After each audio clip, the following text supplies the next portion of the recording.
இன்று எடுத்துக்கொள்ளப்பட்டிருக்கின்ற எரிசக்தி சம்பந்தமான கேள்வி கோரலிலே மோசடிகள் இடம்பெற்றிருப்பது சம்பந்தமாக எதிர்க்கட்சியினர் அரசுக்கு எதிரான ஒரு முறையீட்டை கொண்டு வந்திருக்கின்றார்கள்.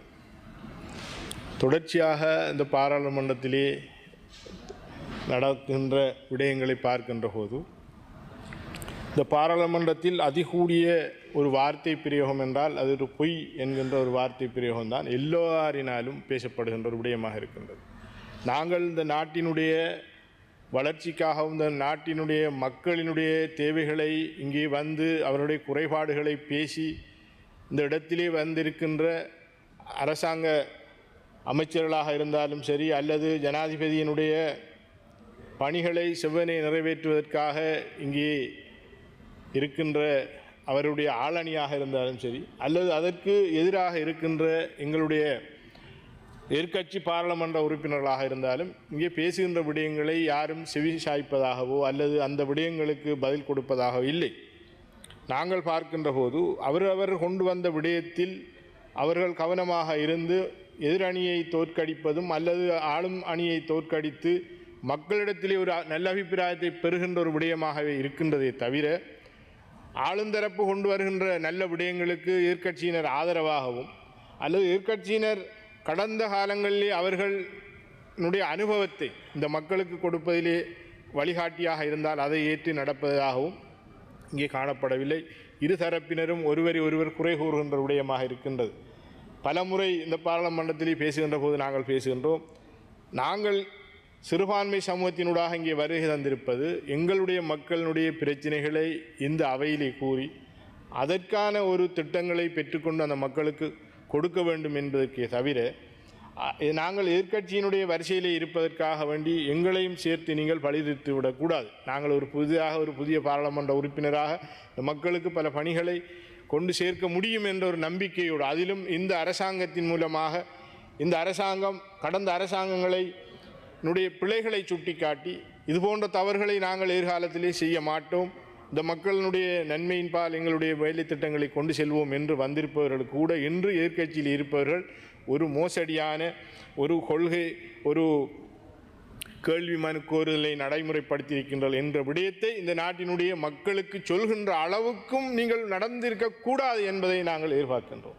நீங்கள் இவ்வாறான ஒரு வார்த்தையை எதிர்த்தரப்பில் இருப்பவர்களும் அல்லது இந்த நாட்டில் இருப்பவர்களும் பேசக்கூட முடியாத அளவிலே இந்த நாட்டை கொண்டு செல்ல வேண்டியவர்களாக இருக்க வேண்டும் என்ற நம்பிக்கையோடு தான் நாங்கள் வந்தோம். ஆனால் நீங்கள் எல்லோரும் உங்களையும் விட இந்த நாட்டினுடைய ஜனாதிபதிக்கு இன்று 80% மதிப்பும் மக்களிடத்திலே நன்மதிப்பும் ஏற்பட்டிருக்கின்றது என்கின்ற விடயத்தை பட்டர் பூசுகின்றவர்களாக இருக்கின்றீர்களே தவிர நான் சார்ந்த அமைச்சு அல்லது நான் ஒரு பாராளுமன்ற உறுப்பினராக இருந்து இந்த நாட்டுக்கு இந்த நாட்டு மக்களுக்கு பணி செய்திருக்கின்றேன் என்று கூறுவதற்கு ஒருவரும் இல்லாமல் இருக்கின்ற ஒரு அவல நிலையை இங்கே பார்க்கின்றோம்.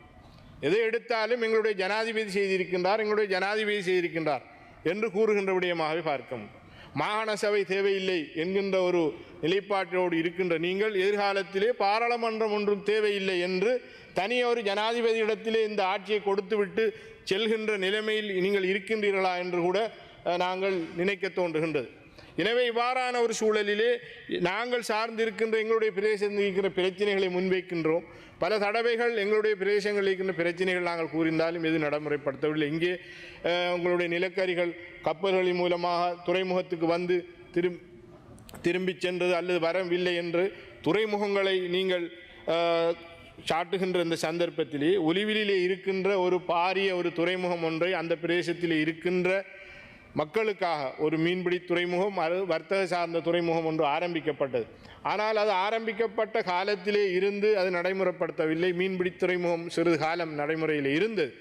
அந்த பிரதேசத்திலே ஏற்பட்டிருக்கின்ற கடல் அரிப்பின் காரணமாகவும் அந்த துறைமுகத்தினுடைய சரியான நடைமுறையிலே அந்த துறைமுகம் கட்டுமானம் நிறைவுபடுத்தவில்லை என்பதனாலும் கடல் மண்களினால் அந்த துறைமுகம் மூடப்பட்டு இன்று ஒருவருக்கும் பிரயோஜனம் இல்லாத வகையிலே காணப்படும். ஒன்று அந்த துறைமுகத்தை நீங்கள் நடைமுறைப்படுத்த வேண்டும் அல்லது அதை முற்றுமுழுதாக மூடிவிட்டு அங்கே அந்த துறைமுகத்தை பாதுகாப்பதற்காக போடப்பட்டிருக்கின்ற அரண்களை கற்களாக கொண்டு போடப்படுகின்ற அந்த துறைமுகத்துக்கான பாதுகாப்பு கற்களை அகற்றுகின்ற போது அந்த பிரதேசத்தில் இருக்கின்ற பொதுமக்களினுடைய காணிகள் பாதுகாக்கப்படும். ගරු මන්ත්‍රීතුමා තව විනාඩි 2ක කාලයක් පමණ තිබෙනවා. கிட்டத்தட்ட அந்த பிரதேசங்களில் இருக்கின்ற மருதமுனை தொடக்கம் திருக்கோயில் வரையிலான பிரதேசங்கள் பாதிக்கப்பட்டிருக்கின்றது. பல ஊர்கள் அதிலே சேதமுற்றி இருக்கின்றது. அந்த பிரதேசத்தில் இருக்கிற தனியாருக்கு சொந்தமான தென்னந்தோட்டங்கள் வயல் காணிகள் முற்றுமுழுதாக பாதிக்கப்பட்டிருக்கின்றது.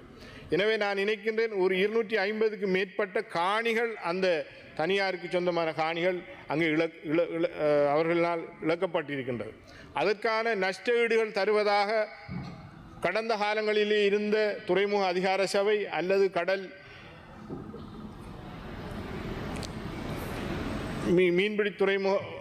மீன்பிடி அமைச்சின் மூலமாகவும் அதற்கான மதிப்பீடுகள் எடுக்கப்பட்டிருந்தது. ஆனால் இதுவரை காலமும் அதற்கான எந்த விதமான இதுகளும் கொடுக்கப்படவில்லை. ஆனால் எங்களுடைய ஜனாதிபதி அவர்கள் வந்தபோது இந்த துறைமுகத்தினுடைய பணிகளை நாங்கள் செய்வோம் என்ற ஒரு வாக்குறுதி அந்த பிரதேசத்தினுடைய தேர்தல் காலங்களில் கூறியிருந்தால், ஒன்று துறைமுகத்தை செய்யுங்கள் அல்லது அந்த பிரதேசத்தில் இருக்கின்ற மக்களினுடைய காணிகள் ஏற்கனவே நடந்த இழப்பீடுகளை கொடுங்கள். அண்மையிலே ஏற்பட்டிருக்கின்ற அந்த கடல் அரிப்பின் காரணமாக நிந்தவூரில் இருக்கின்ற பல தோட்டங்கள் முற்றுமுழுதாக சேதப்படுத்தப்பட்டிருக்கின்றது. குறிப்பாக நிந்தவூரில் இருக்கின்ற அட்டப்பழம் பிரதேசம் இதிலே கடுமையாக பாதிக்கப்பட்டிருக்கின்றது. அந்த பிரதேசத்தில் இருந்த பேர் போன இஸ்மாயில் மாஸ்டர் என்பவனுடைய தோட்டம் 4 ஏக்கர் முற்றுமுழுதாக 2 வார காலத்துக்குள்ளே கடலினால் மூழ்கடிக்கப்பட்டிருக்கின்ற ஒரு கண்ணால் பார்க்க முடியாத ஒரு காட்சியை நாங்கள் கண்டிருக்கிறோம். இதை பலமுறை எங்களுடைய மீன்பிடி அமைச்சரிடம் கூறியிருக்கிறோம். துறைமுகத்துக்கு பொறுப்பான அமைச்சரிடம் நாங்கள் கூறியிருக்கின்றோம். வெளிநாட்டு நிறுவனங்கள் வந்திருக்கின்றது, அதன் மூலமாக நாங்கள் இதை செய்வதற்கு முயற்சிக்கின்றோம் என்று கூறியிருக்கின்றார்கள் தவிர இதுவரை எதுவுமே நடந்தேறவில்லை. இவ்வாறான ஒரு சூழ்நிலையை தான் அம்பாறை மாவட்டத்திலே தொடர்ச்சியாக ஒரு வார காலமாக கனத்த மழை பெய்கின்றது. அறுவடைக்கு கஷ்டப்படுகின்றார்கள். எனவே கடலினாலும் அந்த பிரதேசம் பாதிக்கப்படுகின்றது. மேலே இருந்து வருகின்ற நீர்வீழ்ச்சியினாலும் அதே நேரம் மேற்கு புறங்களில் இருந்து வந்து கொண்டிருக்கின்ற நீரோட்டத்தினாலும் அந்த பிரதேசம் முற்றுமுழுதாக ගරු මන්ත්‍රීතුමා කාලය අවසානයේ අවසන් කරන්න.